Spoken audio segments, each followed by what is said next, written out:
A reading from the Holy Gospel according to St. John. Glory to you, Lord. This is my commandment. Love one another as I have loved you. No one has greater love than this, than to lay down one's life for one's friends. You are my friends if you do what I command you. I no longer call you slaves, because a slave does not know what his master is doing. I have called you friends, because I have told you everything I have heard from my Father. It was not you who chose me, but I who chose you and appointed you to go and bear fruit that will remain, so that whatever you ask the Father in my name, he may give you. This I command you.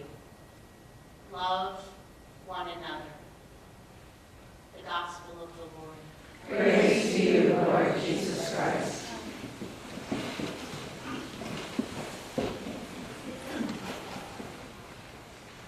Praise God, it is good that we are here together. Last fall, I embarked on a journey with the spiritual director.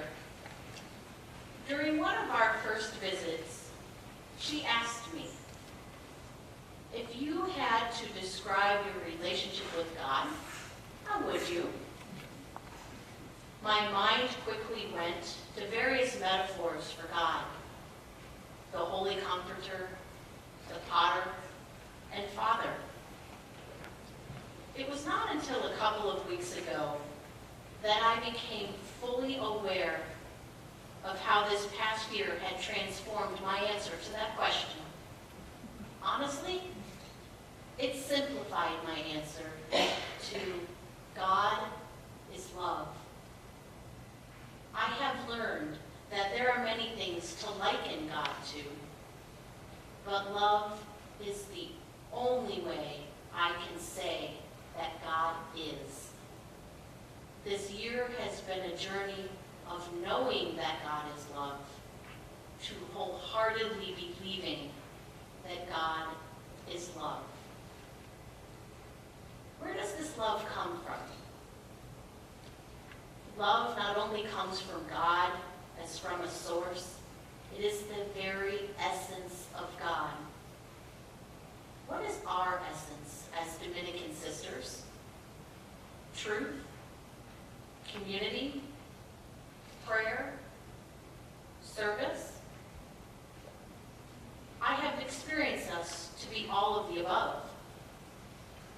Just as God chose to reveal his love in his Son Jesus, we too are a means of God's revelation by sharing the fruits of our contemplation in loving service of one another and our neighbor. So, if you find yourself looking for God, take a moment to reflect on the ways God's love has been revealed to you and the ways you have revealed God's love to others. I no longer call you slaves, because a slave does not know what his master is doing.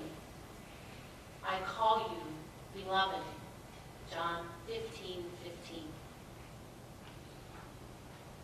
There was nothing degrading in being known as the slave of God, because for the Hebrews, this was associated with being an honored royal official. However, the term beloved, used by Christ, more accurately expresses the relationship between God and God's people. There is a sign above my bedroom sink, at about eye level, that reads, "You are loved." Under those words is the shape of a heart and the word God. I have had this written on either a bedroom mirror or above my bathroom sink since age 15. This is a daily reminder that indeed I am beloved by God. We are the beloved of God. In Dominican life, God's love is revealed to us through multiple avenues, many of which I experience with you, my Dominican sisters. Never in my life have I been as confident as I have been with you, my sisters, that when you say you will pray for someone, it is certainly an act of deep love. Living in community among 100 plus sisters, sharing a cup of coffee, cheering on the Cardinals or the Cubs, taking a stroll in the park or courtyard, or in the silent embrace of a comforting hug. God's love for us is certainly present. So perhaps the next time you look in the mirror, stop and remind yourself, look, it's the face of God, and I'm loved. Travel with me for a moment, up north towards Peoria. Venturing this way many times in recent years for retreat, I was always awestruck by the rhythmic movement of colossal-sized wind turbines and pondered the power they generate. I imagine this power creates an energy that is fuel for necessary resources in the Peoria area. Similarly, when we know of God's love for Jesus and Jesus' love for us, we realize we are called to love one another. The disciples' experience of Christ's love gave them power to go forth to serve God's people. Perhaps when we talk about claiming our power, we are simply carrying out the love of God, the love of Christ, through our love for one another. God's love has certainly manifested itself through this community by way of a joyful spirit.